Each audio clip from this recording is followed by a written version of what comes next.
Hey guys, welcome back to the channel. So today we've got a small side project that we are going to be doing. We are going to be making a Christmas candle today, or at least that's what I'm going to be making. You could literally do whatever scent you wanted in this, but since it's the holidays, I wanted to go ahead and do something that just embraced and celebrated the season and something that we could enjoy through the holiday with the family and friends that are going to be coming and going. And we are going to be doing this with some leftover tallow that I have rendered down. So tallow is just beef fat, very much like lard is pig fat that's been rendered down.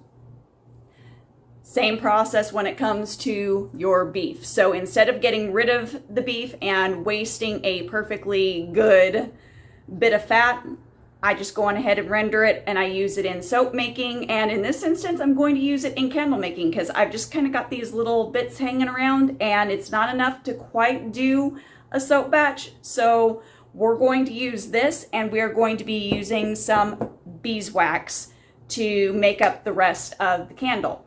But let me go on ahead and get you into position so that you can see what I'm going to do. I am just going to literally be liquefying this and incorporating it with the beeswax. Let me show you how that's done.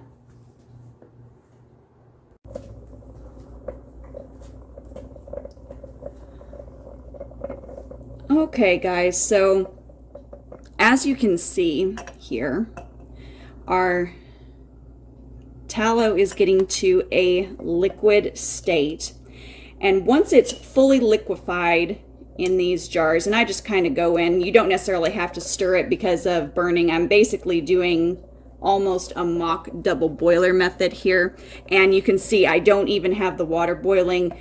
I don't even have it really at a simmer, and you really don't want to have it at a simmer. I want to do this low and slow. I don't want any accidents with these glass jars, and I don't want anything to compromise my tallow here. So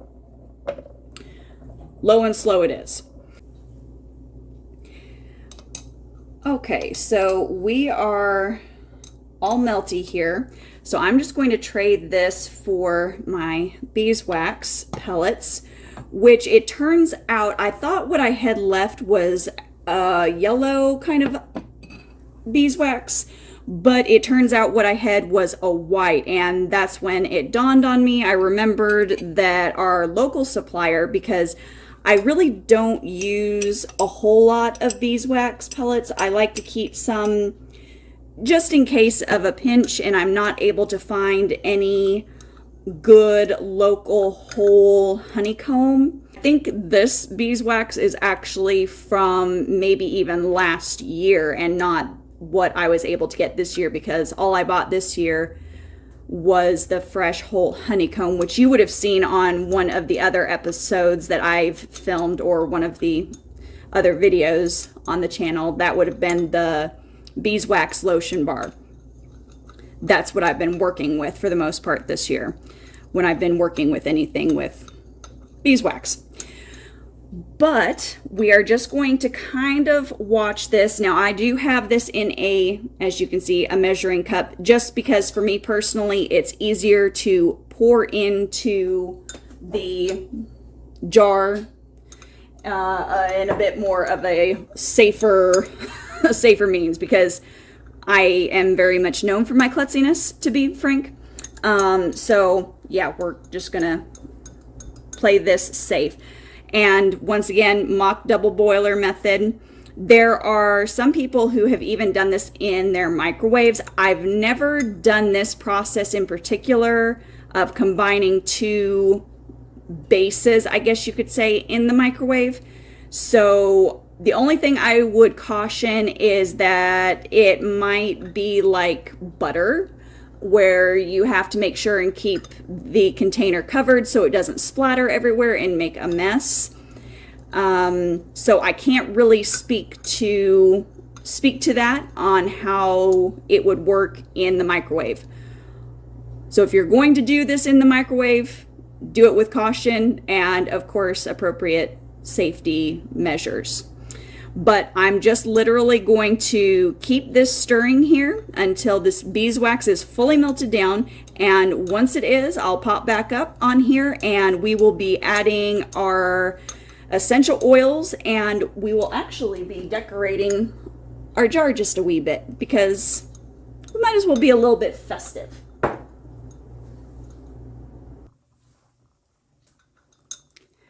All right, so we are officially all incorporated, and this is a little bit of a slower process.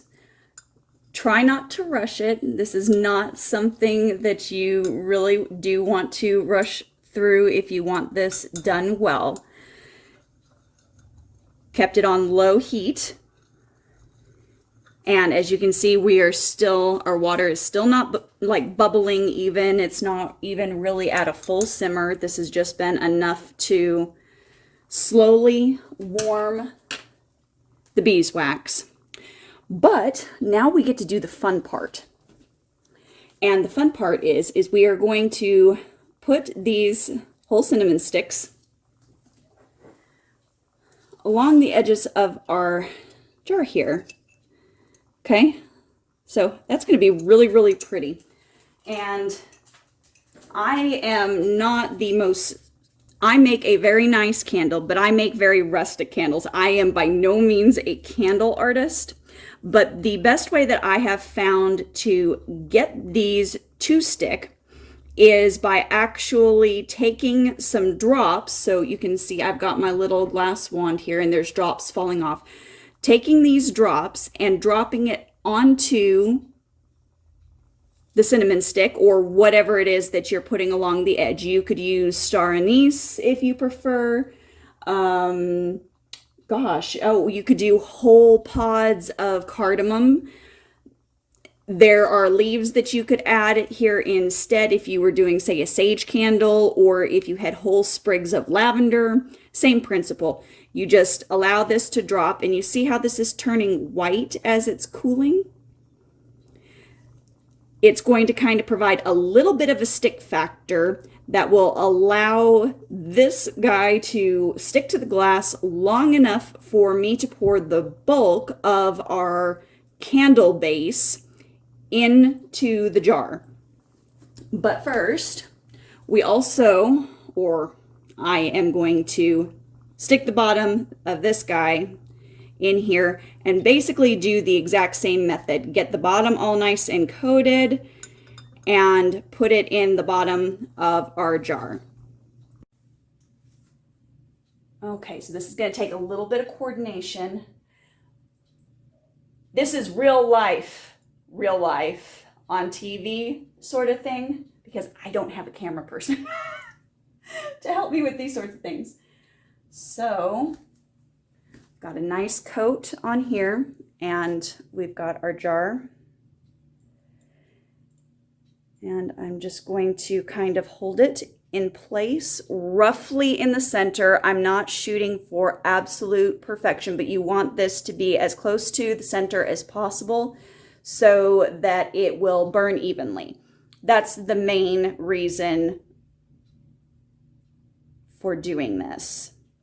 Just want a nice even burn, and looky there. Oh. I do need to go ahead and start kind of dipping these guys in here. And if you have a wide enough circumference if you have an actual double boiler, I would recommend using a double boiler with this. It would be easier overall. I do not have a proper double boiler, so I'm not going to worry about running to the store and getting one. It's just to get everything to stick long enough, okay? Oh, it fell. See? I told you, real life YouTube. Real life is real life. It's because it's still warm. That is one thing you do want to make sure when you are setting these that it is fully cooled up next to the glass, because that's when it will be stuck on. So you just kind of hold it in place. Okay. And I'm just going to go around and do this on all the sides. So let me get you into position here.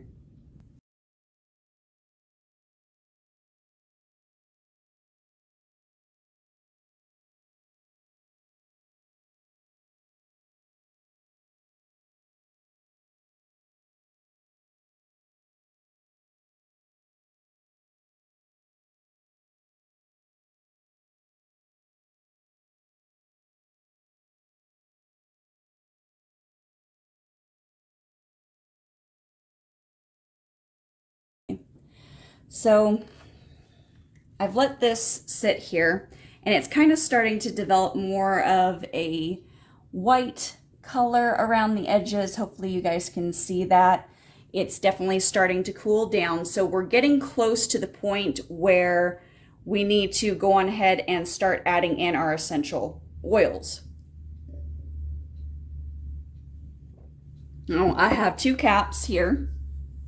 I have 1 cap full of a immunity boost blend, and then I have 1 cap full of orange, and I will just be adding that straight in. Now I am not a person who likes a really strong candle. If you are somebody who likes a stronger scent in a candle, go on ahead and take that into account and either double or triple what I'm doing. You could easily do that. And after I put these in, what I will do is I will actually smell the liquid. Now, if you are working with tallow, I will go on ahead and pre-warn you. Tallow stinks. Once it is solidified and you burn it or you go to use it on your skin, there's no trace scent. However, in the melting process and while it is still in this liquid state, it stinks. There's no other way for me to tell you that except to say that it stinks. So if you are using tallow, please try to keep in mind that if you do like a calmer scent, don't keep adding essential oil in, because you may get a very, very strong smelling candle in the essential oil department after it has fully set and is ready to burn. That is just something that I've learned from experience. However, if you like a really strong candle, then go on ahead and add it in until you can't smell the tallow. But that will take quite a significant amount of essential oil. And I don't want you to waste your essential oils and come back and go, that was the worst thing you ever showed us on YouTube. Because honestly, you are not going to really be able to fully cover up the smell of the tallow in the liquid state with any essential oil, or at least not any essential oil that I have used yet. Go ahead and do this. I'm going to add a capful of Atlas cedar wood, and my essential oils come from Revive. If you're ever wondering where I get my essential oils, there's no affiliate link, there's no multi-tier, you have to join my whatever-ness to get your stuff. None of that happens. You can order from Revive Essential Oils and set up your own account and your own subscription process based upon your needs. And Cedar Atlas is safe to use around both dogs, cats, and children. Not all cedar woods are safe for animals to be around. So keep that in mind when you are ordering a cedar wood, to make sure and get the Cedar Wood Atlas. But I think that will be a nice combination. We'll have a citrus, we'll have a spice, and then we'll have a woodsy. It'll be a very nice balance in here. So I'm going to go ahead and add these in. And the other thing too that I should mention is that you don't want to add your essential oils in when this is scalding hot, because what will happen is you will degrade the essential oils, and basically you will have wasted money because you will have burnt away and possibly damaged the oil so that it makes a very stinky kind of a candle that is vastly, vastly unpleasant. And you won't want to burn it. Okay, so let me get down here. Oh, that's very nice. that is quite nice. Nice. Okay. So I'm going to go ahead and I'm going to prop this guy back up here, get him a little bit more centered. And we don't need that there. We are going to pour. I'm going to try and not pour directly onto any of the cinnamon sticks.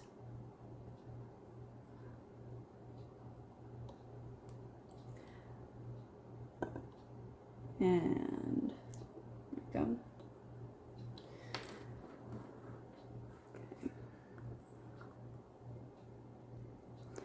And we are over the top of it all. Yep, we are over the top of it all. Good.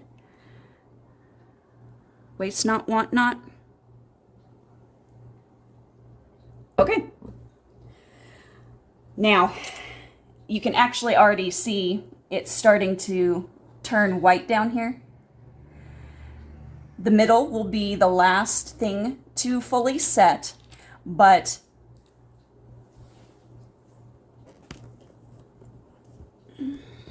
I will go on ahead and come back here once we are at the fully set point, because we'll need to trim our wick.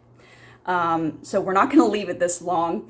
It is going to be no more than an inch. If you are giving this away, you can leave your wick at an inch. Of course, if you have a candle, you should cut it shorter just to make sure that it burns more evenly circumference-wise. You don't want a wick that's just flopping. I will be back here probably later this evening at this point, because I need to start working on dinner, or finish working on dinner. Part of it's in the crock pot currently, but I'm going to go on ahead and finish dinner, and I will see you back here once this guy is fully solidified. If it is not this evening, it will be tomorrow morning that I will show you the rest of this process, and then we can officially light our Christmas candle. Yay, so exciting. All right, I'll see you in a bit.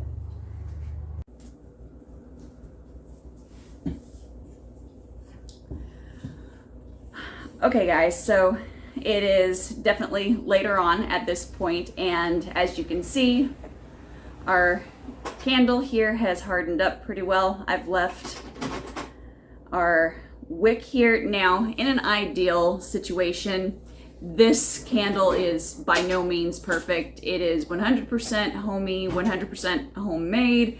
You would want your wick probably more towards the exact center, and you definitely wouldn't have wanted to get the wax or the tallow onto the wick, but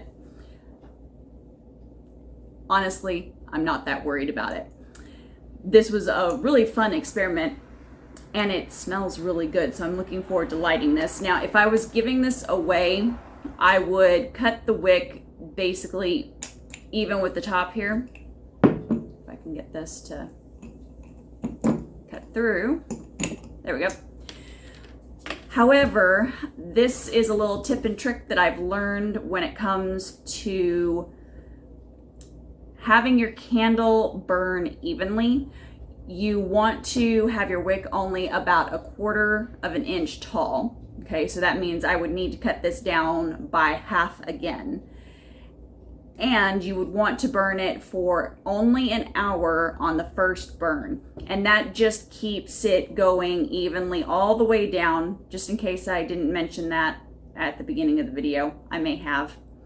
And then after that, you can burn it as long or as short as you like. It will go all the way down, and you won't have the weird wax thing coming up the sides. You will have used all of your actual candle, which is the goal.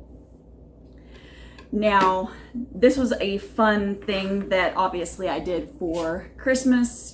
We're decorating, we're doing all of the things right now, but in all honesty too, bearing in mind that I have absolutely no intention of ever becoming a professional candle maker or doing anything business that way, this is a really good thing to learn to do. this is developing a skill set, because at some point I may not be able to either afford to buy specialty candles, or maybe I won't even have access to get specialty candles. So knowing how to use what you have to make special things like this in times that are tough, it's going to be a skill that you're going to want to have. But even more than that, in emergency circumstances, you're going to want to have at least a basic knowledge and know-how in making this type of a thing. So yes, if you've stuck through the video this far, even though it is definitely oriented towards Christmas and embracing the holiday season that we are in, that is exactly what this is about in homesteading. Homesteaders for years at the foundation of our country did things like this and used leftover things and made them as special as they could during whatever season of life they were in. And that's exactly what I'm trying to encourage you to do, and to hopefully inspire you to develop some new skills in a fun way that you can get your family possibly involved in even. So let's go on ahead. I'm going to trim this guy down just a little bit further. And then we're going to see about lighting it.